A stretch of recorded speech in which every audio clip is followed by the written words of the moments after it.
नमस्कार। यो बसमा म यहाँहरूलाई हार्दिक स्वागत गर्दछु। जीवराम भण्डारी। आज यहाँहरू सामने उपस्थित हुनुहुन्छ सुभाष नेउपाने। उहाँ सह-अध्यक्ष हुनुहुन्छ नेशनल प्याप्सनका। आज म उहाँसँग समसामयिक विषय उठान गर्ने मेरो प्रयत्न रहनेछ।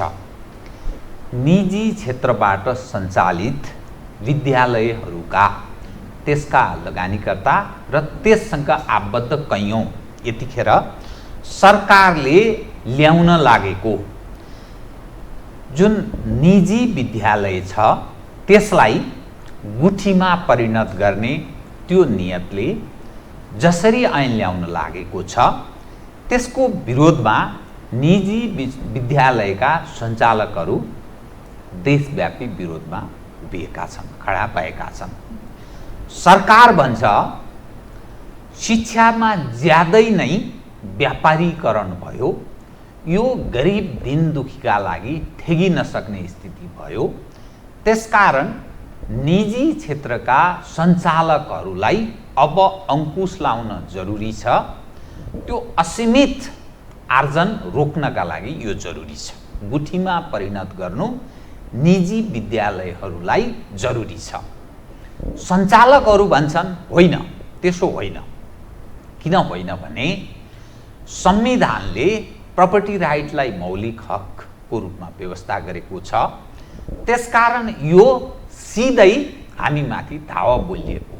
सरकार कस्तो खालको शिक्षा के जनवादी शिक्षाको कल्पनामा हो भन्ने तहसम्मको पनि आवाजहरू सुनिन्छ र निजी विद्यालयका सञ्चालकहरू प्याप्सन, नेशनल प्याप्सन, इशान लगायत सडकदेखि राज्यका सञ्चालकहरूका घर घर पनि धाइरहेका छन्, उनका छोटा वा ठुला दरबार पनि धाइरहेका छन्।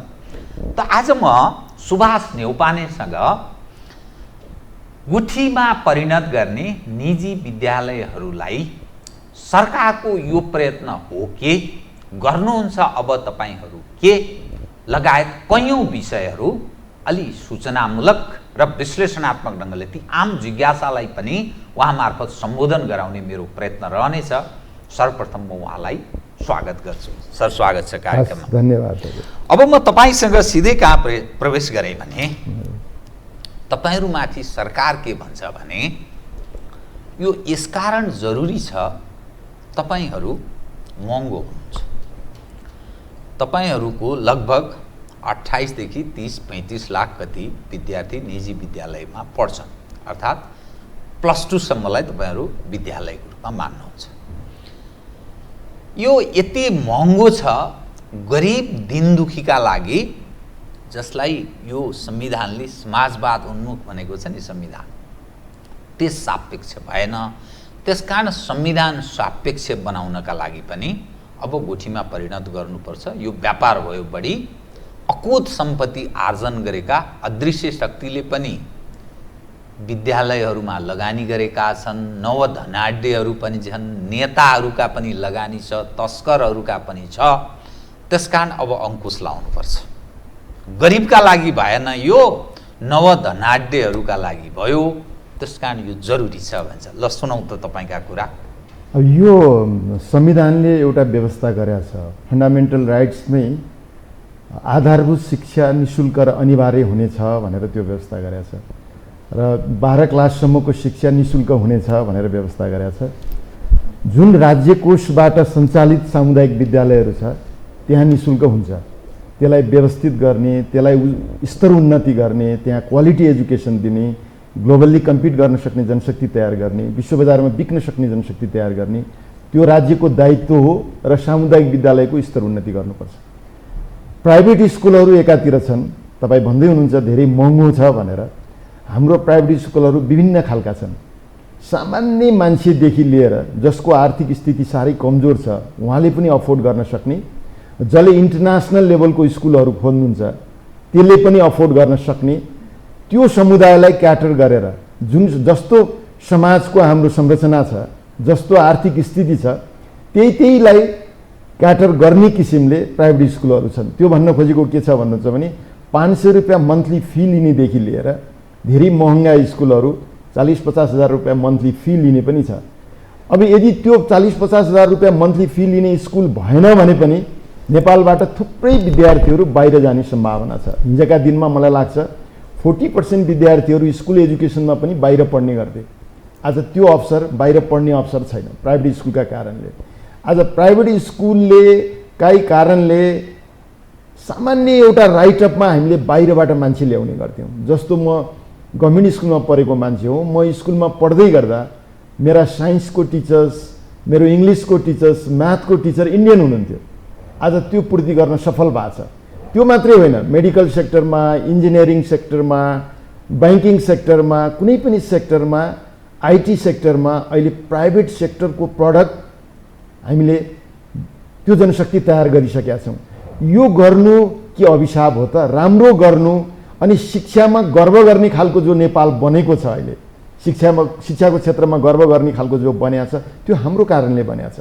अहिले ग्लोबल्ली कम्पिट गर्न सक्ने, विश्व बजारमा बिक्न सक्ने जनशक्ति हामीले तयार गरेका छौँ भने हामीलाई जुन किसिमको आरोप छ अकुत सम्पत्ति यो भन्ने, कसले कमायो त अकुत सम्पत्ति? एउटा तपाईँलाई प्रश्न गरौँ, विश्व बजारमा कम्पिट गर्न सक्ने कि यहाँ प्रतिस्पर्धा गर्न नसकेर गुजाराका लागि बाहिर जाने खालको जनशक्ति तयार पारे तपाईँहरूले? त्यो त अपर्च्युनिटी नपाएर हो।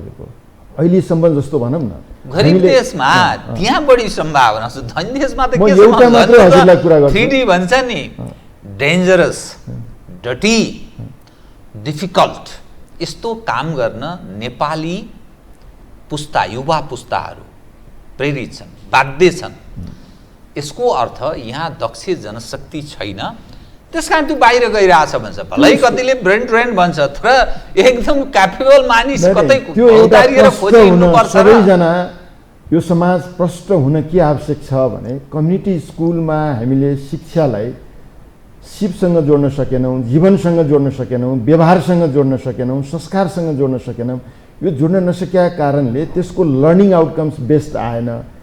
अनि अहिले गल्फ कन्ट्रीमा जानेको सङ्ख्या बढी बढेको छ, तर हाम्रो प्रडक्ट गल्फ कन्ट्रीमा छैन है। अपर्च्युनिटी नपाएको कारणले विदेश जानु स्वाभाविक हो। अहिले त ग्लोबल सिटिजन हो नि। अब ग्लोबल सिटिजनलाई कसैले रोकेर रोकिन्छ? जहाँ अपर्च्युनिटी पाउँछ मान्छे त्यहीँ जान्छ। अपर्च्युनिटी नेपालमा पाएको छैन। र अर्को हजुरलाई मैले एउटा कुरा के भन्छु भने नेपाली जनताले एउटा लामो सङ्घर्ष र धेरै नेपाली जनताले शहादत प्राप्त गरेर एउटा प्रतीक्षा के गरेका थियो भने अब हामीले सङ्घीय लोकतान्त्रिक गणतन्त्र प्राप्त गऱ्यौँ, अब यो देशमा परिवर्तन आउँछ, अपर्च्युनिटीहरू धेरै आउँछन्, अब हामीलाई विदेश जानु पर्दैन भन्ने एउटा सोच थियो। तर त्यो के हो भने नाम परिवर्तन गर्न हामी सफल भयौँ, सोच र कार्यशैली परिवर्तन गर्न सके अवस्था छैन। त्यही भएर अबको पुस्ता, अबको युवाहरू आजित भएर, कसैलाई पनि इच्छा छैन सेकेन्ड क्लासको सिटिजन भएर बाहिर बस्ने, कसैलाई पनि इच्छा छैन। यो भनिदिनुहोस् हजुरले, यदि युरोप र अमेरिकामा सिटिजन कसैलाई नदिने भन्ने व्यवस्था भयो भने सबै फर्केर नेपालमा आउँछ। उनीहरू त आफ्नो जीवनलाई सुरक्षित गर्नको लागि गइरहेछ। त्यो हाम्रो कारणले होइन। हामीले त क्वालिफाइड बनाइदिउँ, उनीहरूको सबै कुरामा सक्षम बनायौँ, ठुल्ठुलो युनिभर्सिटीमा पढ्न सक्ने बनायौँ, त्यस कारणले त्यो अवसर पाइरहेछ। भोलि त्यो कन्ट्रीहरूले उनीहरूलाई सिटिजनसिप नदियोस् अनि फर्केर आउँछ। अपर्च्युनिटी नेपालमा पाउनु पर्यो नि त। अहिले त नेपालमा त त्यो नेपालको भविष्य देख्न सकिरहेको छैन। त्यो भविष्य देख्ने वातावरण तपाईसँग म बुदागत विषय उठान गरौँ है त। जो निजी विद्यालय भनिन्छ नि, निजी विद्यालयको उपस्थिति समग्र नेपालभर, नेपाल देशभरमा कति प्रतिशत विद्यार्थी तपाईहरू आबद्ध भएर पढ्छन् र निजी क्षेत्रको विद्यालयमा लगानी कति छ सुनौ त? एकदमै राम्रो क्वेसन हजुरले गर्नुभयो। बुदागत म जान्छु, किनभने यो आम जिज्ञासालाई तपाईले सम्बोधन गर्नुपर्छ, त्यसपछि निकास के हुन सक्छ? सरकारी डेटामा हामीलाई 22% भन्नुहुन्छ उहाँहरूले। हाम्रो सङ्ख्या र विद्यार्थीका आधारमा, एसएलसी एससी एपियरको आधारमा हामी के भन्छौँ भने अहिले झन्डै 32% विद्यार्थीहरू प्राइभेट स्कुलले ओगडेको अवस्था छ। 32% टोटलमा है। अनि त्यो पछाडि लगानी अहिले झन्डै 5 खरब लगानी स्कुल एजुकेसनमा मात्रै 5 खरब लगानी लागिसकेको छ। स्कुल एजुकेसनमा मात्रै 2 लाख भन्दा बढी शिक्षक कर्मचारीले काम गरिरहेछन्, जसमा 51% महिलाहरूले काम गरिरहेछन्। महिलाको रोजगारको लागि प्राइभेट स्कुल सबभन्दा बढी क्षेत्र ओगडेको 51% महिलाले अहिले प्राइभेट सेक्टरमा काम गरिरहेछन्, जो सङ्ख्या अहिले हाम्रो 2 लाखभन्दा माथि छ भने अहिले यो स्थितिमा हामीले यत्रो जनालाई रोजगार दिइरहेछौँ। हाम्रो निजी लगानी हाम्रो हो, तर विद्यालय सञ्चालनको लागि त्यो स्रोत भनेको अभिभावकले बुझाउने फी हो। अभिभावकको फीका आधारमा हामीले विद्यालय सञ्चालन गरेका छौँ। हजुरलाई अर्को मैले उदाहरण दिन्छु। अहिले यो देशको कुल बजेटको झन्डै 10% कम्युनिटी स्कुलमा लागेको छ, त्यो भने 2 खरब रुपियाँ हो। तर 2 खरब लगानी लागेको वास्तवमा त्यसको लर्निङ आउटकम्स के छ त? केही नमुना विद्यालय बाहेक अहिले हामीले समग्र देशको शिक्षा हेर्यौँ भने यसको अर्थ असफल छ। त्यसरी त मैले असफल भन्न मिल्दैन, प्रयास भइरहेछ। अहिले स्थानीय तहले पनि निकै ठुलो प्रयास गरेका छ, तर पनि अहिले सामुदायिकको प्रयोग तुलनात्मक असफल भयो निजीको तुलनामा भन्न खोजेको। 21औं शताब्दीमा अहिले प्याराडाइम शिफ्टिङको बाटोमा जुन एजुकेसन छ, तर वेस्टर्न सोसाइटीमा पनि पश्चिमाहरूमा पनि पश्चिमी देशहरूमा पनि सामुदायिकको त राम्रै चलाएको छ, यहाँ किन असफल? यो कारण के? सबभन्दा पहिलो चोइसको कुरो अहिले डेभलप्ड कन्ट्रीमा कम्युनिटी स्कुल हो। कम्युनिटी स्कुल पाएन भने मात्रै प्राइभेटमा जान्छ। त्यो त्यस्तो खालको इन्फ्रास्ट्रक्चर, त्यो खालको प्रोफेसनल डेभलपमेन्ट, त्यो खालको क्वालिटी, त्यो खालको व्यवस्थापन हैन, त्यो खालको लज एन्ड पोलिसिजहरू त्यसरी व्यवस्थित गरे अवस्था छ भने नेपालमा हजुरको त्यो सबै कुरो व्यवस्थित हुन सकेको छैन। अहिले पनि त्यो खालले लगानी लगाउन सकिरहेको छैन। लगानी लगाए पनि बालुवामा पानी हालेको जस्तो अवस्था छ। त्यसकारण त्यसबाटै देखिन्छ, जस्तो गल्फ कन्ट्रीमा जानेको यो 70 लाखको जो भिड देखिन्छ नि, यसबाटै हामीले एन्टरप्रेनरसिप स्किल सिपसँग शिक्षालाई जोड्न सकेका छैनौँ, जीवनसँग जोड्न सकेका छैनौँ, व्यवहारसँग जोड्न सकेका छैनौँ भन्ने कुरो प्रष्ट हुन्छ। हामीले 21औं शताब्दीमा जुन खालको शिक्षा दिनुपर्ने हो, समय सापेक्ष शिक्षा, त्यो हामीले दिन सकेका छैनौँ भन्ने कुरा यसबाट प्रष्ट हुन्छ। निजी विद्यालयहरू कस्ता कस्ता खालका छन् सुनौ त? क्राइटेरियाको निजी क्षेत्रका विद्यालयको म कुरा गरिरहेको छु, निजीको छैन। विद्यालय कस्ता? एउटा सामुदायिक, अर्को निजी, अर्को एउटा सामुदायिक कम्युनिटी स्कुलहरू भयो जो राज्य कोषबाट सञ्चालित हुन्छ, र निजी स्कुलहरू। निजी स्कुलहरू अब गभर्मेन्टले पनि त्यसलाई क्याटेगोराइज गरेका छ, वर्गीकरण गरेका छ, क ख ग भनेर गरेका छ। तर अब त्यो बाहेक पनि अरू धार्मिक विद्यालयहरू पनि छ, ट्रस्टमा पनि छ, गुठी अन्तर्गतका विद्यालयहरू पनि छन्।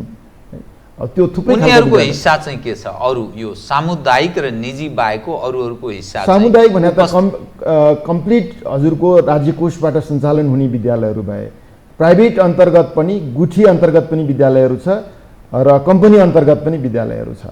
र सामान्य फी लिने, गभर्मेन्टले तोकेको फी पनि लिन नसक्ने सामान्य फी लिने विद्यालयदेखि लिएर प्राइभेटमा धेरै महँगा विद्यालयहरू पनि छन् नेपालमा अहिले, जो बाहिर जाने विद्यार्थीहरूलाई रोक्न सफल भएको छ। र सामान्य मान्छेले पनि जुन एउटा जनआस्था छ, जुन विश्वास हामीले जित्न सफल भएको छौँ, प्राइभेट स्कुलमा राखिसकेपछि राम्रो क्वालिटी हुन्छ भन्ने खालको सामान्य आम्दानी भएको मान्छेले पनि प्राइभेट स्कुलमा राख्नु भएको छ।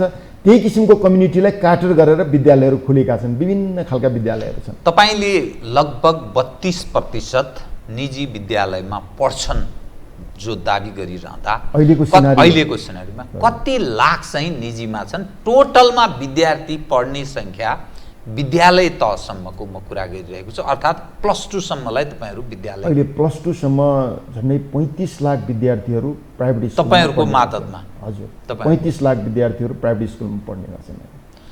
अब तपाईँहरूको आपत्ति चाहिँ यो गुठीमा रूपान्तरण गर्ने क्रमशः 5 वर्षभित्रमा त्यो कसरतमा सरकार लागेको छ, जसलाई भनिँदैछ नि, चर्चामा आए अनुसार प्रष्ट सरकार धेरै खुलेको छैन, त्यो सम्भावनातर्फ उन्मुख छ। तपाईँहरूको आपत्ति के चिजमा? जस्तै गुठी अन्तर्गत त राम्रा चलेका पनि छन्, कैयौँ त्यस्ता नामहरू लिन सकिन्छ, तर म तिनका नाम लिएर किन तिनका व्यापार व्यवसाय किन बढाउने, अर्थात् तिनका धन्दालाई किन बढाउने, म कुनै स्कुलको नाम लिन्न। तर किन तपाईँहरूको आपत्ति केमा? गरिब र धनी बीचको दूरी बढ्दैछ। नेपाली समाजमा यो कथित राज्य संयन्त्रले के भन्छ भने समाजवाद उन्मुख भन्छ। लुटपाटवालाहरू जुन धन्दा गरिरहेका छन्, विचित्रको धन्दा छ। तपाईँहरूको आपत्ति चाहिँ किन सुनौ त? म आपत्ति भन्दा हजुरको कुराले के बुझाइरहेछ भने दुई किसिमको विद्यालय छ भन्ने खालको हजुरको कुरो आयो। दुई किसिमको शिक्षा छैन। हाम्रो बोर्ड एउटै हो, करिकुलम एउटै हो, एउटामा बढी एफोर्ट लागेको छ हैन, व्यवस्थापन पक्ष राम्रो छ, लगानी एउटामा बढी भयो भन्न र निजीबाट लगानी पनि राम्रो छ। अहिलेको समय सापेक्ष शिक्षालाई बढी फोकस गरेको छ, त्यहाँ टिचर्सको प्रोफेसनल डेभलपमेन्टमा फोकस गरेको छ हैन, त्यहाँ टिचर्सको डेडिकेसन, डिभोसन र डिटर्मिनेसन छ, लर्निङ आउटकम्स बेस्ड आएको छ, त्यो राम्रो भएको छ। तर त्यही बोर्ड हो, परीक्षा बोर्ड, त्यही करिकुलम हो, तर एउटामा त्यो खालको फोकस देखिँदैन, समस्या देखिन्छ। फरक दुई किसिमको शिक्षा होइन। र समस्या के हो भन्ने कुरो जो हजुरले गरिरहनु भएको छ, 52 वर्षपछि शिक्षा ऐन 2028 को 52 वर्ष पछाडि हामीले सङ्घीय शिक्षा ऐनको आशा यो अहिले होइन, योभन्दा धेरै अगाडिदेखि हामीले गरिरहेछौँ। यो शिक्षा ऐन नआएको कारणले पनि, सङ्घीय शिक्षा ऐन नआएको कारणले पनि अन्यलको स्थिति छ अहिले, चाहे त्यो स्थानीय तहमा, माथि सङ्घीय सरकारमा पनि अहिले अन्यलको स्थिति बनिएको छ। शिक्षाको क्षेत्रमा हामी अन्यलमा छौँ। त्यसले गर्दाखेरि हामीले अपेक्षा गरेको छिटोभन्दा छिटो सङ्घीय शिक्षा ऐन आओस् भन्ने हामीले अपेक्षा गरेको हो। तर यो विधेयक, शिक्षा विधेयक 2080 जसरी अगाडि आइरहेछ, यसमा हामीले समस्या के देख्यौँ भने सरकारवाला पक्षसँग एकपटक पनि छलफल नगरेर हैन, अनि सङ्घीय लोकतान्त्रिक गणतन्त्रको मर्म र भावनालाई कदर नगरेर उहाँहरूले जथाभावी रूपमा हचुवाका भरमा जसरी ल्याउन खोज्नु भएको छ र क्याबिनेटले जसरी 16 गते, श्रावणको 16 गते क्याबिनेटले यो विधेयकलाई पास गरेर संसदमा पेश गर्ने निर्णय गर्यो, त्यो पछि मार्केटमा विधेयकका मस्यौदाहरू बाहिर आए, विभिन्न खालका मस्यौदाहरू आए। त्यसमा प्रष्ट के लेखिएको छ भने अहिले कम्पनी अन्तर्गत रहेका विद्यालयहरू 5 वर्षभित्रमा आफ्नो दायित्व पुरा गरेर, भने मतलब के छ भने हाम्रो ऋण पान जति छ त्यो दायित्व पुरा गरेर निजी वा सार्वजनिक गुठीमा जानुपर्ने भनेको छ, त्यो शैक्षिक गुठी अन्तर्गत जानुपर्ने भनेको छ।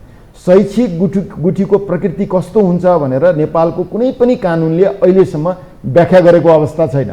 अब भन्नुहोस् तपाईँ, कम्पनी अन्तर्गत रहेका विद्यालयहरू जो हामीले हाम्रो पैतृक सम्पत्ति लगाएको छ, हाम्रो सम्पूर्ण जायजेथाहरू त्यसमा लगाएको छ, हामी कम्पनी अन्तर्गत छौँ, हामी सुरक्षित छौँ भनेर हामीले सम्पूर्ण कुरा आफ्नो जीवन त्यसमा समर्पण गरेका छौँ।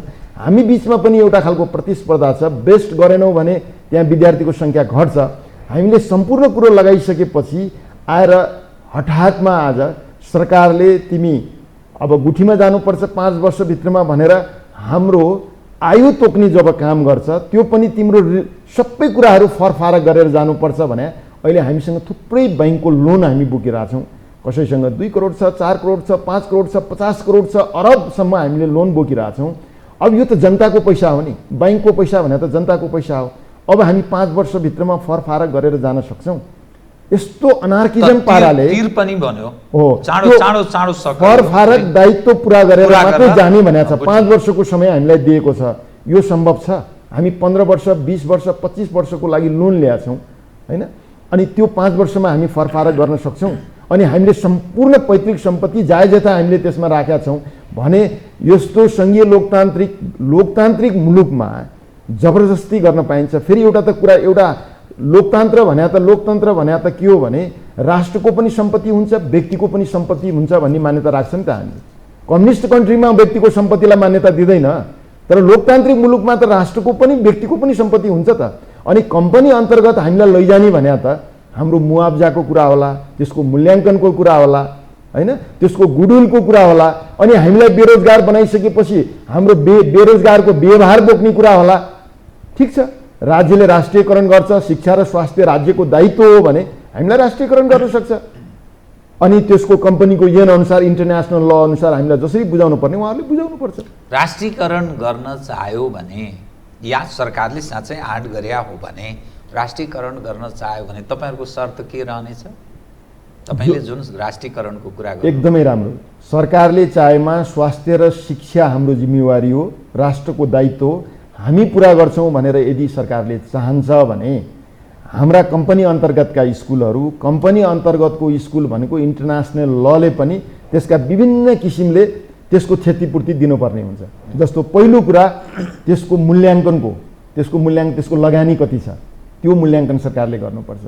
दोस्रो कुरा त्यसको गुडविल कस्तो छ, कति बनाछ भने 10 वर्ष 20 वर्षको बिचमा त्यसको गुडविल के बन्यो।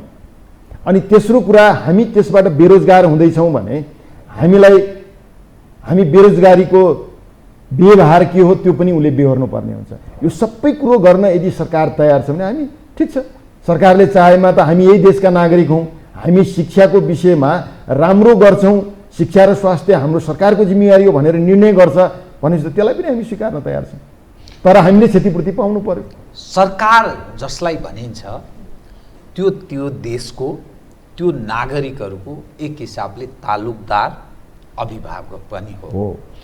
त त्यो तालुकदार त्यो अभिभावकलाई के लाग्यो भने हामी जनताका प्रतिनिधि हौँ, व्यापक जनहितमा निजी क्षेत्रका विद्यालयहरू सञ्चालित भएनन्, मुनाफाखोर भए, यसको नाममा बर्मुलुट मच्यो, अदृश्य शक्तिले पनि लगानी गरेको छ, नवधनाढ्यहरूको पनि अकुत लगानी हुन थाल्यो, यसका नाममा माफियाहरूको वर्चस्व, राजनीति पनि व्यापक, पार्टी अब सुनिन्छ अहिलेकै शिक्षा मन्त्रीको पनि स्कुल छ। त यस्ता सम्पूर्ण मानिसहरू जो छन् पार्टीमा पकड राख्दछन्, तिनका यस्ता स्कुलहरूमा कैयौँ शैक्षिक क्षेत्रमा लगानी छ। त्यसकारण त्यसलाई कतै न कतै अब अङ्कुश लाउनु जरुरी छ। राज्य सञ्चालनमै पनि अप्ठ्यारो स्थिति हुन थाल्यो भन्ने हिसाबले त्यो निर्णयमा पुग्यो भने एउटा अभिभावकले ऊ त अधिकार राख्छ नि, उसले कस्तो ऐन बनाउने, कस्तो ढङ्गले राज्य सञ्चालन गर्ने हकदार छ। जनताको प्रतिनिधि हो, त्यसको तालुकदार या अभिभावक जे रूपमा व्याख्या गर्नुहोस्, के गर्नुहुन्छ त अब ठान्यो, अब गर्न लाग्यो। तपाईँहरू जो सङ्घीय लोकतान्त्रिक गणतन्त्र भनेर जो गौरव गरिरहनु भएको छ, लाग्यो, ल्याएको तपाईँहरूले लाग्यो, अब के गर्नुहुन्छ ल सुनौ त। होइन, सङ्घीय शिक्षा ऐन भने यो सङ्घीय जुन यो लोकतन्त्र छ, लोकतन्त्रको मर्म र भावना अनुसार आउनुपर्छ। समग्र शिक्षा भनेको बृहत लोकको हितका लागि, तपाईँको त 32% मात्रै तपाईँहरूको हिस्सा छ, बाँकी त यत्रो प्रतिशत त ल हेर्नुहोस् न कति प्रतिशत छ। समग्र शिक्षाको स्तर उन्नतिको लागि आउनुपर्छ, विद्यार्थीको हितमा आउनुपर्छ, क्वालिटी एजुकेसनको लागि आउनुपर्छ, समय सापेक्ष शिक्षाको लागि आउनुपर्छ। मान्छेको यो त एउटा बालकलाई पूर्ण मानव बनाउने, कर्मयोगी मानव बनाउने क्षेत्र हो होइन, त्यसलाई गभर्न गर्ने हो शिक्षा ऐन भने त। यसको हितमा विद्यार्थीको हितमा आउनुपर्छ। तर त्यो नदेखिएर उहाँहरूले जसरी हठातमा ढोकाबाट आउने कुरा जो झ्यालबाट प्रवेश गराएर ल्याउन खोजिरहनु भएको छ, तपाईँले सुन्नु होला सम्माननीय प्रधानमन्त्रीजीले क्याबिनेटले डिसिजन गरेको कुरा यो यसरी परिवर्तन भएर आइरहेछ भन्ने कुरो जो गरिरहनु भएको छ, हामीलाई के लागिरहेछ भने यो मुलुक कसले सञ्चालन गरिरहेछ, यसको पछाडिको भेस्टेड इन्ट्रेस्ट के हो, यो देश कसले सञ्चालन गरिरहेछ। मलाई लाग्छ यस्तो कुराहरू एउटा जिम्मेवार पक्ष सरकारले पनि गर्नु हुँदैन। हामीले गरेको क्याबिनेट डिसिजन परिवर्तन भएर आयो भनेर जो उहाँ भन्नुहुन्छ, यहाँको संयन्त्र होइन, यो मुलुकको संयन्त्र कति फितलो छ, कसको भेस्टेड इन्ट्रेस्टमा यो मुलुक चलिरहेछ, मतलब के हुन सक्छ, के कतातर्फ इंगित गर्न खोज्नु भएको छ। प्रधानमन्त्रीले यो कुरा राख्नुभयो त, हिजो उहाँहरूको पब्लिकली त्यो कुरा आइरहेछ, सार्वजनिक रूपमा उहाँ बोलिरहनु भएको छ। हामीले क्याबिनेट डिसिजन एउटा खालको गर्यौँ होइन, तर गरिसकेपछि परिवर्तन भएर आयो, विधेयक परिवर्तन भएर आयो भनेर उहाँले बोलिरहनु भएको छ। भने तपाईहरुले मान्दिहाल्नुभयो, प्रचण्ड कुन बेला के भन्छन् के थाहा तपाईले थाहा भयो भनेपछि यहाँको प्रधानमन्त्री हेर्दै जानुस् त विगतदेखिको सरकारको यो लाचारीपन र यो संयन्त्र, देशको संयन्त्र कस्तो खालको छ भन्ने कुरा, र अर्को कुरा यो जे चाह्यो ब्युरोक्राटले त्यही हुन्छ भन्ने कुरा त प्रष्ट देखियो नि। पोलिटिकल लिडर त अध्ययन नै गर्नुहुँदो रहेछ, पोलिटिकल लिडरले स्टडी नै गर्नुहुँदो रहेछ भन्ने कुरा यहाँ देखिरहेछ। त्यसकारण हामीलाई शंका के लाग्छ, प्रधानमन्त्रीले नचाही त्यो ब्युरोक्रेसीले खेल्यो खेल भन्न खोज्नु भयो तपाईले। प्रधानमन्त्रीको कुरा सुन्दा मैले ब्युरोक्रेसीलाई पनि त्यो आरोप लगाउन खोज्या होइन। अदृश्य शक्ति, कसैको त्यस्तो भेस्टेड इन्ट्रेस्ट छ। जस्तो एउटा उदाहरण मैले दिन्छु। अहिले हायर एजुकेसन नेपालमा धेरै राम्रो, केही समय अगाडि धेरै राम्रो चलिरहेको थियो, उच्च शिक्षा कसरी उच्च शिक्षा राम्रो छ। नहीं, तपाईलाई म एउटा डेटा बताऊं, हजुर एसीई सम्म आइपुग्दा झन्नै कति आइपुग्छन् भने 4.5 लाख लगभग, विद्यार्थीहरू 4 देखि 5.5 को बीचमा आइपुग्छन्। उच्च शिक्षा अध्ययन गर्नेको संख्या लगभग 2 लाखको छ यो देशमा। 1.5 लाख प्रति वर्ष उच्च शिक्षा अध्ययनका लागि विदेश जान्छन्। यही हो गतिलो भने यस्तो निराशाजनक नेतृत्व, यस्ता विश्वविद्यालय, यस्ता प्राज्ञिक क्षेत्र शर्म नभएकाहरू, अनि तपाईँ यसमा चाहिँ एकदम राम्रो भन्नुहुन्छ। एउटा कुरा मैले यही कुरा हजुरलाई प्रश्न पार्दैछु। हाम्रो ट्यु, हाम्रो युनिभर्सिटी सबभन्दा पुरानो युनिभर्सिटी, अहिले त 16वटा युनिभर्सिटी नेपालमा स्वीकृति प्राप्त छन्। 16वटा युनिभर्सिटीमा त्रिभुवन युनिभर्सिटी भनेको त धेरै पुरानो युनिभर्सिटी हो। एउटा खालको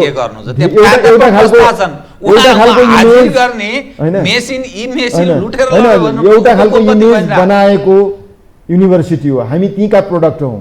तर अहिले एक वर्षसम्म त्यहाँ तालाबन्दी हुन्छ। समय सापेक्ष स्किल बेस्ड करिकुलम डिजाइन गर्न सक्दैन। प्रोफेसरहरूमा त्यो खालको डेडिकेसन डिभोसन देखिँदैन। त्यसलाई गभर्न गर्ने पोलिसीहरू त्यति राम्रो देखिँदैन। भिसीहरूले कुटाइ खान्छन् हैन। एक वर्षमा तालाबन्दी हुन्छ। यस्तो स्थितिमा कोही पढ्न चाहन्छ नेपालमा? भविष्य देख्छ विद्यार्थीहरूले। अनि परीक्षा, एकपटक परीक्षा भने लामो समयसम्म रिजल्ट आउँदैन। परीक्षा संयन्त्र, त्यो एसेसमेन्ट सिस्टममै त्यति राम्रो छैन। यो सबै समस्या देखिसकेपछि अनि विद्यार्थीहरूले भविष्य यहाँ नेपालमा देख्छ। हेर्नुहोस्, योभन्दा अगाडि धेरै राम्रो थियो। हायर एजुकेसनमा नेपालमै पढ्थे। तर अहिले हायर एजुकेसनका कलेजहरू चाहे प्राइभेट होस्, चाहे त्यो गभर्मेन्ट युनिभर्सिटीको कलेजहरू होस्, सबै खाली भइसक्यो अहिले। खाली भइसक्यो। यसका पछाडि पनि कुनै षड्यन्त्र छ, कुनै भेस्टेड इन्ट्रेस्ट छ यहाँको विद्यार्थीहरू बाहिर लिएर जाने। अरबौं रुपियाँ बाहिर गइसकेको छ। अरबौं मात्रै होइन, खरबौं रुपियाँ बाहिर गएको छ। त्यही स्थिति स्कुल एजुकेसनमा पनि फेरि ल्याउँदैछन्। यसका पछाडि कुनै अदृश्य शक्ति लागिरहेछ। त्यसैमा यो सबै कुराको चलखेल भइरहेछ। होइन भने क्याबिनेटले डिसिजन गरेको विधेयक चेन्ज हुन्छ? त्यो चेन्ज गर्ने कसैको हिम्मत हुन्छ? यसको त छानबिन आयोग गठन हुनुपर्छ।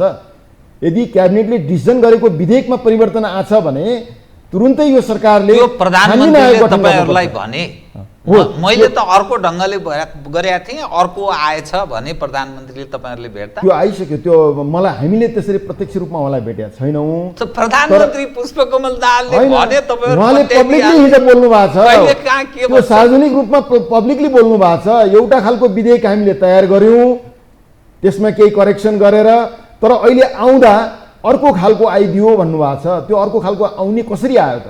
क्याबिनेटले डिसिजन गरिसकेको कुरा बाहिर कसरी अर्को खालको आउँछ? त्यही भएर हजुरले सोध्दै हुनुहुन्छ तपाईँ अब के गर्दै हुनुहुन्छ भन्ने किसिमले हामीले सुरु गरिसक्यौँ। पत्रकार सम्मेलन गरेर विरोधका कार्यक्रमहरू हामीले सार्वजनिक गरिसकेका छौँ। तपाईहरुले अब हामी आन्दोलनमा छौँ। हामी आन्दोलनमा छौँ।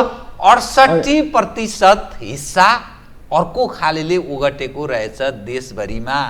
तपाईको दाबी अनुसार 32% हामीले ओगट्छौं। सरकार भन्छ 22% मात्रै यिनीहरुको हिस्सा छ। हामीले सार्वजनिक गरिसक्यौं। आन्दोलनका कार्यक्रमहरू सार्वजनिक पत्रकार सम्मेलन गरेर सार्वजनिक गरिसक्यौं। हिजो हामीले मान्तीघर मण्डलामा विधेयकको विरोध गरिसक्यौं। यो विरोधको थुप्रै हजार साथीहरूको उपस्थितिमा हामीले त्यो गरेका छौं। अरु विरोधका कार्यक्रममा हाम्रो छ 28 गतेदेखि हाम्रो अप्रिय तर बाध्यात्मक स्थिति हैन। यही विद्यार्थीहरूको हितको लागि, यही नेपालको शिक्षाको हितको लागि, समग्र शिक्षाको लागि, हाम्रो प्राइभेट स्कुलको लागि मात्रै होइन, समग्र शिक्षाको स्तर उन्नतिको लागि हामीले विद्यालय बन्द गर्न बाध्य भएका छौँ। यो अप्रिय हो तर बाध्यात्मक स्थिति आयो। हामीले अभिभावकलाई पनि सम्झाउँदैछौँ, तपाईहरुकै बच्चाको हितको लागि, समग्र शिक्षाको स्तर उन्नतिको लागि हामी विद्यालय बन्द गर्न बाध्य भएका छौँ। बन्द गर्नु भयो भने यो 68% तपाईकै भनाइ अनुसार या सरकारको भनाइ अनुसार तपाईहरुको 22% मात्रै उपस्थिति छ, हिस्सा छ। त अन्यत्र जान्छन्, तपाईहरु टाट पल्टिनुहुन्छ। प्रतिस्पर्धाको दुनिया छ, झन् सकिनुहुन्न तपाईहरु। त्यो सम्भावनै छैन। अन्यत्र गए भने अब यो निजीको काम लाग्दैन, हामी अन्यत्र जान्छौँ। त्यतातर्फ 30 वर्षदेखि हाम्रो जीवनको प्राइम टाइम यसमा लगाइरहेछौँ। शिक्षा के हो भन्ने कुरा हामीले राम्रोसँग बुझेका छौँ र वर्ल्डमा एजुकेसन, स्कुल एजुकेसन कसरी चलिरहेछ त्यो विषयमा पनि बुझेका छौँ। किनभने हाम्रो विदेशी डिग्री छ, धेरैले हामीले बाहिरबाट पढेका छौँ, धेरै ट्रेनिङहरू बाहिरबाट ल्याएका छौँ, सबै कुरा हामीले बुझेका छौँ। त्यसकारण एउटा जनविश्वास प्राइभेट स्कुलप्रति धेरै राम्रो छ, किनभने हामीले लर्निङ आउटकम्स बेस्ट देखाएको छौँ। सीकै रिजल्ट हेर्नुहोस्, अस्ति एउटा के अरे मेडिकल सेक्टरमा MBBS को लागि एउटा एन्ट्रान्स एक्जाम भएको थियो, 108 सिटमा 101 जना त प्राइभेट स्कुलबाट विद्यार्थीहरू पास भएको छ भने हाम्रो लर्निङ आउटकम्सलाई त नेपाली जनताले विश्वास गरेको वातावरण हो नि। सामान्य मान्छेदेखि लिएर कुनै पनि पोलिटिकल लिडर ब्युरोक्राट्सका बच्चा अहिले कहाँ छन् त?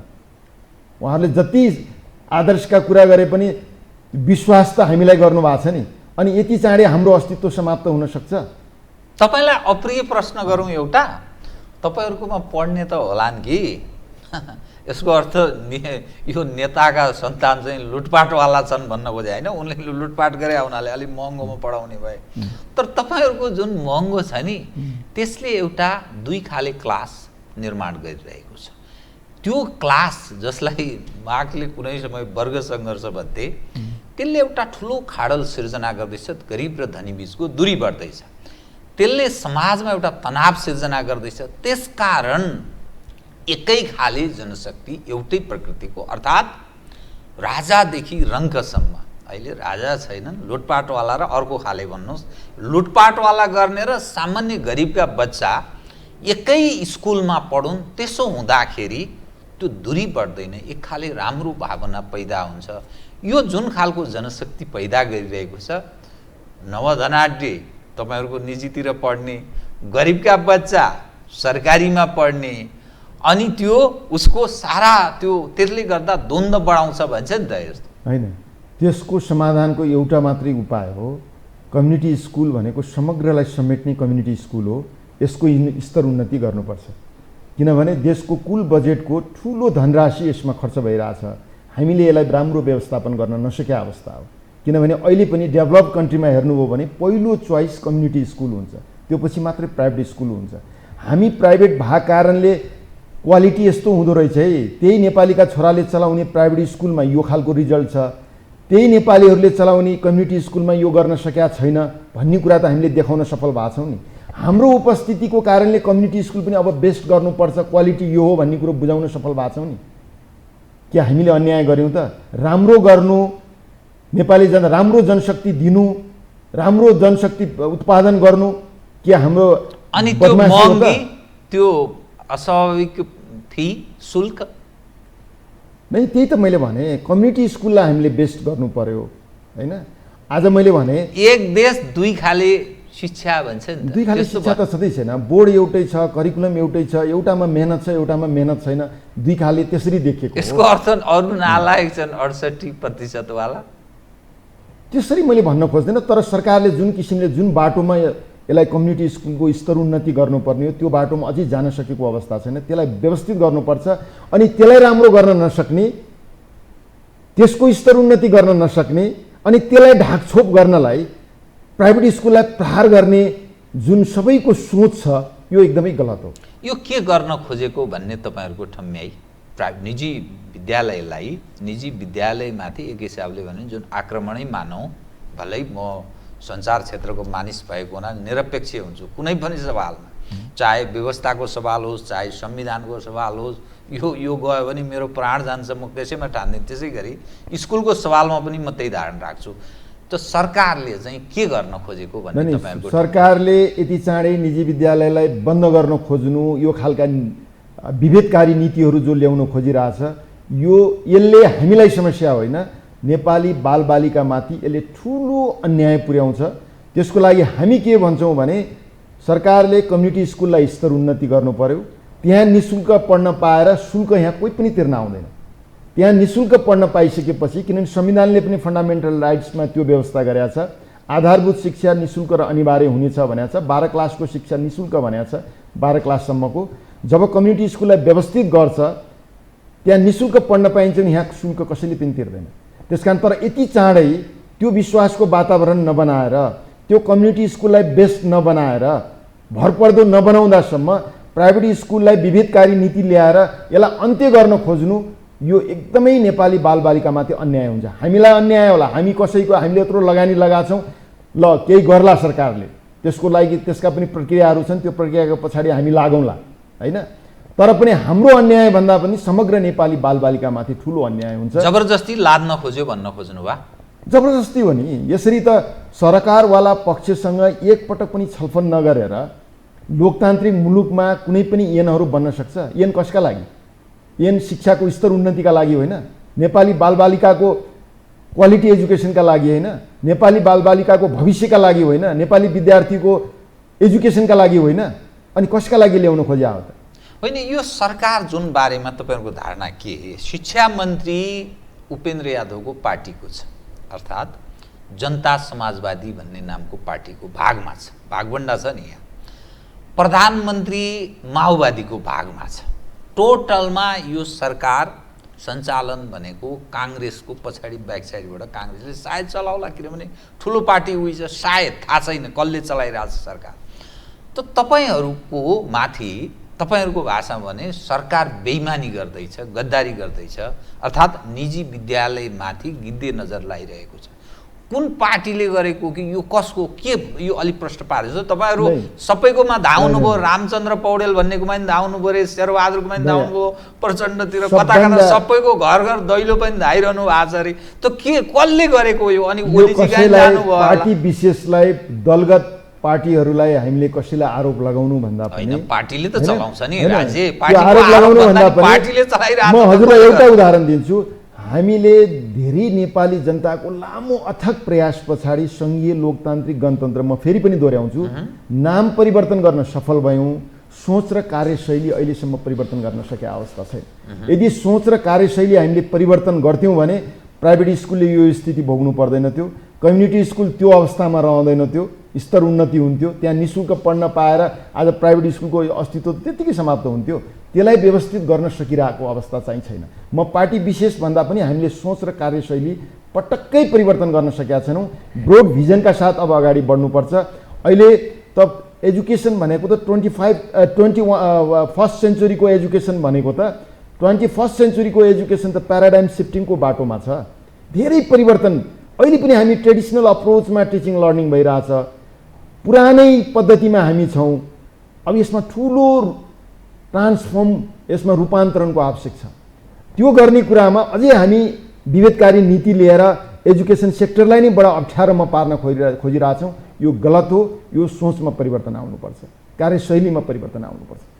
यदि सरकार यसबाट पछि हटेन भने अब 5 वर्षभित्रमा जाने नै हो भन्ने निष्कर्षमा पुग्यो भने बन्द गर्छौँ त तपाईँहरूले भन्नुभयो। त बन्द गर्नुहोस्। अब जान्छौँ हामी भन्यो भने के हदसम्म के गर्नुहुन्छ तपाईँ? त्यो नेपाली जनताले स्वीकार्ने पक्षमा छैन। कसैले पनि तपाईँको बच्चाको भविष्य बिगार्न चाहनुहुन्छ? कसै जिम्मेवार मान्छेले आफ्नो बालबालिकाको भविष्य बिगार्न चाहन्छ?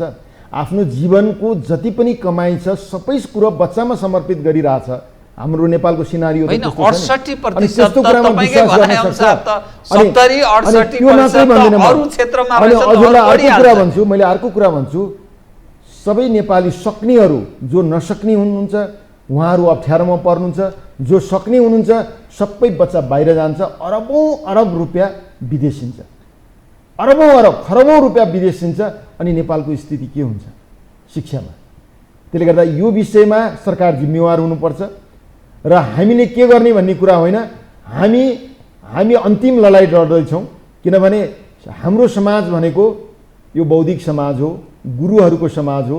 गुरुहरू त्यत्तिकै आक्रोशित हुँदैनन्, गुरुहरू संवेदनशील हुन्छन्, हरेक विषयमा हरेक पाटोबाट एनालाइज गर्छन्, समीक्षा गर्छन्। सबभन्दा बिगारेको त यो देशमा गुरुहरूले नै भन्छन्, समीक्षा गर्छन्। किनभने जुन खालको जनशक्ति उत्पादन भइरहेछ, थोरै काम गरिरहेछ, यो कुन खालको जनशक्ति छ? हजुरलाई थाहा छ? बेरोजगार प्रोडक्ट भइरहेछ। हजुरलाई थाहा छ? देशको यो अभिगत छ, ब्याक बेन्चरहरू राज्य सत्ता कब्जा गरिरहेछ, अनि तपाईँ जनशक्तिको कुरा गरिरहनु। हजुरलाई एउटा उदाहरण दिनुहोस्, प्राइभेट स्कुलको प्रडक्ट, त्यो चाहे हायर एजुकेसनको होस् चाहे स्कुल एजुकेसनको, कुनै तोडफोडमा, कुनै बाटो अवरोध गर्ने कुरामा, कुनै असामाजिक काममा, कुनै पनि राष्ट्रद्रोही काममा, अप्ठ्यारो पर्ने काममा एउटा उदाहरण हामीलाई देखाइदिनुहोस्। हामीले त्यो संस्कार दिएका छौँ प्राइभेट स्कुलले, त्यो एन्टरप्रेनरसिप स्किल दिएका छौँ। आज विश्व बजारमा बिक्न सफल भएका छन्, ग्लोबल्ली कम्पिट गर्न सक्ने जनशक्ति हामीले तयार गरेका छौँ। कमसेकम त्यसलाई त प्रशंसा गरिदिनु पर्यो नेपाली जनताले। हाम्रो कन्ट्रिब्युसनलाई, हाम्रो योगदानलाई त बुझिदिनु पर्यो। यो योगदान होइन, शिक्षाको क्षेत्रमा योगदान होइन। एक विषय बताइदिनुहोस्, तपाईँले हामी यो तहसम्म जान्छु त भन्नुभयो, अब अरू थप चाहिँ के गर्नुहुन्छ सुनाइदिनुहोस् त आम दर्शकलाई। मैले भनिसकेँ हजुरलाई, हामी गुरुहरू हौँ, गुरु हरेक कुरामा संवेदनशील हुन्छ, हरेक कोणबाट समीक्षा गर्छ हरेक कुरालाई। जब समीक्षा गरेर हाम्रो अन्तिम विकल्प अब यो शिक्षामा समग्र शिक्षाको स्तर उन्नतिको लागि सरकारले बदमासी गर्दैछ, यहाँ कुनै भेस्टेड इन्ट्रेस्ट छ, बच्चाहरू अब बाहिरिने फेरि खेल भइरहेछ भन्ने कुराको मूल्याङ्कन गरिसकेपछि गुरुहरू अब सडकमा आइसकेको अवस्था हो। हामी सडकमा आइसकेपछि गुरुहरूको आक्रोश बडा डरलाग्दो हुन्छ, यसलाई कसैले पनि रोक्न सक्दैन। त्यसकारण अबको जिम्मेवार सरकार छ। हामी आन्दोलनका चरणबद्ध आन्दोलनका कार्यक्रमहरू हामीले अगाडि बढाइसकेको अवस्था हो। यो अन्तिम लडाइँ हो। हामी पटक पटक मर्ने पक्षमा छैनौँ, हामी बरु एकैपटक मर्न चाहन्छौँ, किनभने हामीले धेरै आरोह अवरोह यो स्कुल जीवनमा खेपिसकेको अवस्था हो। प्रत्येक वर्ष हामीलाई दुःख दिने काम गरिन्छ, जसको प्रभाव त्यो बालबालिकामा पर्छ। हामी स्ट्रेस फ्री भएर विद्यालय सञ्चालन गर्ने अवसर पाउनुपर्छ, होइन भने बालबालिकामाथि अन्याय हुन्छ। अब यसलाई रोक्न सक्ने स्थितिमा छैन। हाम्रो आन्दोलनका कार्यक्रमहरू अगाडि बढिसकेको अवस्था हो। चरणबद्ध रूपमा हामी आन्दोलनका कार्यक्रमहरू अगाडि बढाछौँ र हामी त्यो मात्रै होइन, यो कार्यक्रम घोषणा गर्नुभन्दा अगाडि हामीले हरेक पोलिटिकल लिडरहरूलाई भेटेका छौँ। तर यो देश कसरी सञ्चालन भएको छ, कसले सञ्चालन गरेका छ, हरेक लिडरलाई भेट्दाखेरि यस्तो पनि हुन्छ र सरकारवाला पक्षलाई तपाईँ एकपटक पनि छलफल नगरेर आउँछ र यस्तो भएको छ र भन्नुहुन्छ। अनि तपाईँहरूले विधेयकको विषयमा कति अध्ययन गर्नुभएको छ भन्दा मलाई केही पनि थाहा छैन भन्नुहुन्छ हरेक पार्टीका मान्छेले। भने यो स्थिति कोबाट विधेयक बन्छ, त्यसको पछाडिको संयन्त्र के हो, त्यसको भेस्टेड इन्ट्रेस्ट के छ, यो बडा डरलाग्दो स्थिति छ। अब यसको खोज तलास गर्नुपर्छ, यसको अनुसन्धान नेपाली जनताले गर्नुपर्छ। संविधान हाम्रो कसरी बन्यो, बाँकी अरू कुराहरू हाम्रा कसरी बन्दैछन्, यसले बडा अन्यलको स्थिति सिर्जना गरेका छ। यो खोजको विषय छ, यो अनुसन्धानको विषय छ, यो छलफलको विषय छ। दुई विषय अलि महत्त्वपूर्ण जस्तो मैले ठाने। यो शैक्षिक क्षेत्रमा लगानी गर्ने भनेको के भन्छन् भने अलि नवधनाढ्यहरू, लुटपाटवालाहरू, अदृश्य सम्पत्ति आर्जन गर्नेहरू, तिनका मालिकहरूको लगानी छ। खास गरी नवधनाढ्य, यो परिवर्तनले धेरै मौलाएका मानिसहरू भन्छन्। यो अलि बुझिन सक्नुभयो। जो मानिस राज्य सञ्चालन गरिरहेका छन्, ठानिएको छ, तिनै मान्छे यो काम गरिरहेका छन्, फेरि तिनैमाथि प्रहार पनि हुन थाले जस्तो देखिन्छ। यो अलि बुझ्न सकिन, मलाई बुझाइदिनुहोस् न यो के हो। एकदमै हामी वस्तुपरक, यथार्थपरक, तथ्यपरकमा हामीले कुरा गर्नुपर्छ हजुर। सबभन्दा मैले एउटा समस्या तर भन्छन् पब्लिकले यो शैक्षिक क्षेत्रमा अदृश्य लगानी, लुटपाटवाला मानिसहरूको, नवधनाढ्यहरूको शिक्षामा लगानी छ। म एउटा प्राइभेट स्कुल अर्गनाइजेसनको लिडर हुँ, म सह-अध्यक्ष हुँ। म नेपालभरिको स्कुलहरूलाई चिन्छु। केही स्कुलहरू व्यापारिक घरानाहरूले पनि लगानी लगाउनु भएको छ। उहाँहरूको स्कुलमा पनि त्यो खालको क्वालिटी छ, त्यो खालको आकर्षण छ। तर कसले लगायो व्यक्तिको पछाडि हामी नलागौँ। उहाँले व्यवस्थित गर्नुहुन्छ, क्वालिटी एजुकेसन दिनुहुन्छ, त्यो खालको प्रडक्ट निकाल्नु भएको छ भने हामी त्यो कुरालाई विश्वास गर्ने हो। त्योभन्दा अझ महत्त्वपूर्ण कुरो, जति पनि हाम्रो लगानीकर्ताहरू हुनुहुन्छ, हिजो शिक्षक भएर मेहनत गर्दै आफ्नो पैतृक सम्पत्ति बेचेर, जायज बेचेर 99% स्कुल सञ्चालकहरू बडा दुःखका साथ, बडा पीडाका साथ विद्यालय सञ्चालन गर्ने हुनुहुन्छ। अहिले यो जो मार्केटमा जो हल्ला छ, हामीलाई हतोत्साहित बनाउनलाई, हाम्रो यो प्रगतिलाई, हामीले प्रोडक्ट गरेको यो जुन अहिले सिनारियो छ एजुकेसनको, त्यसलाई सहन गर्न नसक्ने र यो के अरे कम्युनिटी स्कुलको स्तर उन्नति पनि गर्न नसक्ने, त्यसलाई ढाकछोप गर्नलाई हामीमाथि जुन आरोप लागिरहेछ यो एकदम गलत हो। 99% स्कुल सञ्चालकहरू हिजो शिक्षक भएर मेहनत गर्दै गर्दै आउनुभएका स्कलर मान्छेहरू हुनुहुन्छ, जसले आफ्नो सम्पूर्ण सम्पत्ति बेचेर यसमा लगाउनु भएको छ।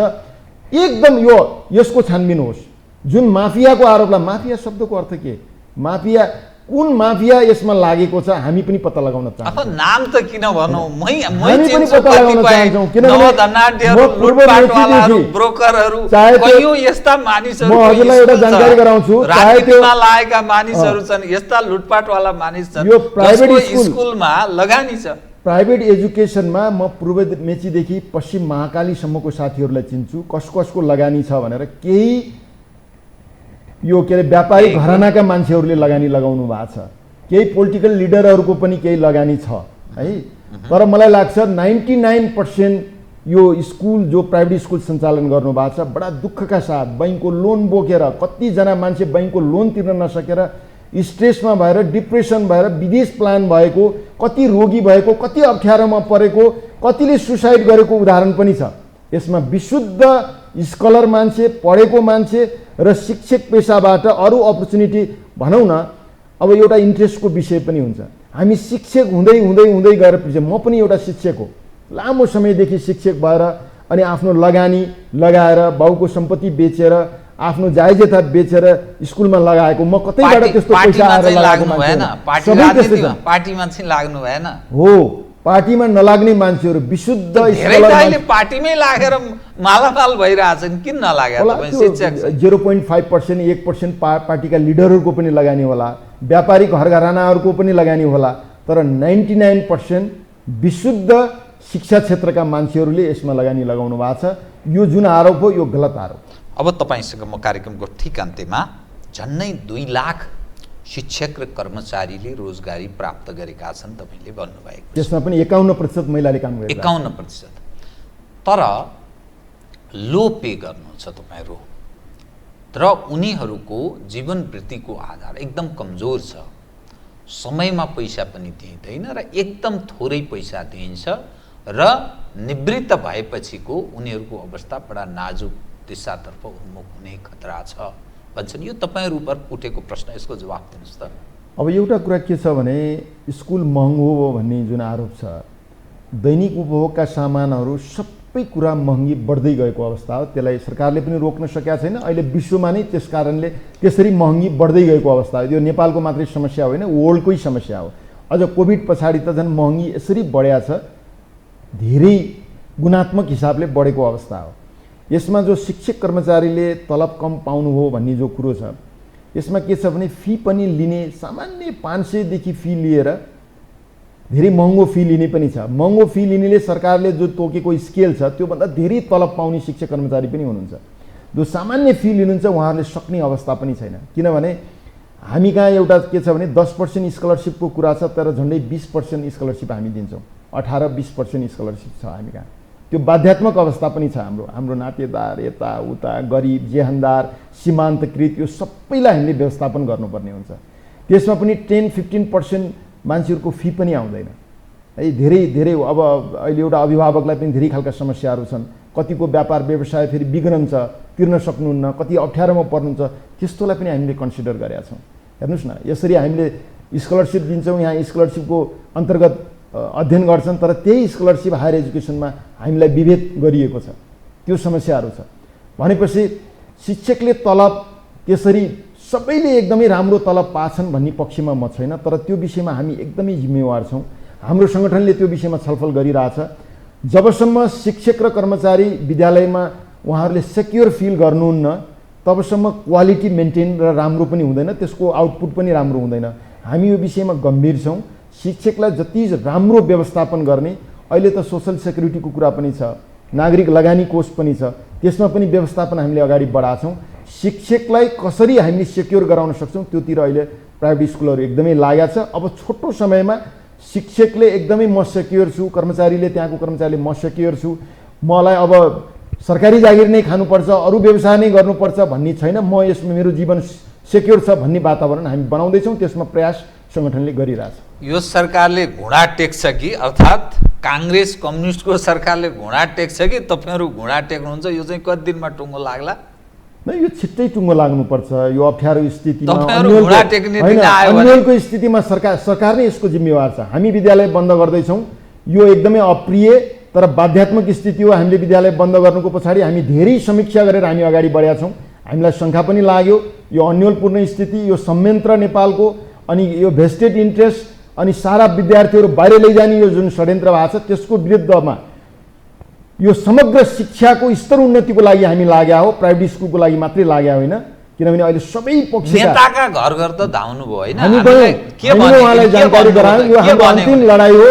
हाम्रो के निष्कर्षका भने साथ हामी के अगाडि भने बढ्छौँ। कसलाई भेट्नु हो तपाईँहरूले होइन, यो सबै नेतालाई, भेट्नुभयो। सबै पार्टीका नेतालाई हामीले के भेटिसकेका भने छौँ। के? उहाँहरूले भन्नुहुन्छ तपाईँहरू सरकारवाला पक्षसँग छलफल नै नगरी जुन किसिमको विधेयक ल्याइदिएछ त्यो हाम्रो लागि पनि मान्य छैन, त्यो सम्भावना हुँदैन। अनि उनले तपाईँहरूसँग त छलफल त्यसो हुनुपर्छ भने भन्नुभएको छ। तपाईँहरूले मानिदिनु भयो, नेपालका नेताले भने तपाईँहरूले मानिदिनु भयो। होइन, यो आधिकारिक रूपमा जबसम्म पुष्टि हुँदैन, हाम्रा मागहरू जबसम्म पुरा हुँदैनन्, हामीले मागहरू प्रष्ट राखेका छौँ, त्यो मागहरू हाम्रो जबसम्म पुरा हुँदैन हाम्रा विरोधका कार्यक्रमहरू पछाडि हट्दैन, हामी अगाडि नै बढ्छौँ र अन्तिम निष्कर्षमा पुग्छौँ, हामी खुट्टा कमाउँदैनौँ। धन्यवाद छ है त। हस् हस्, धन्यवाद। आदरणीय दर्शकवृन्द, उहाँ हुनुहुन्थ्यो सुभाष नेउपाने, नेसनल प्याप्सनका सहअध्यक्ष। समसामयिक विषय केन्द्रित गरिएको संवाद म सहित मेरो सम्पूर्ण युनिटलाई कार्यक्रमबाट बिदा दिनुहोस्। यो हो टेलिभिजन, हेर्दै रहनुहोला। नमस्कार।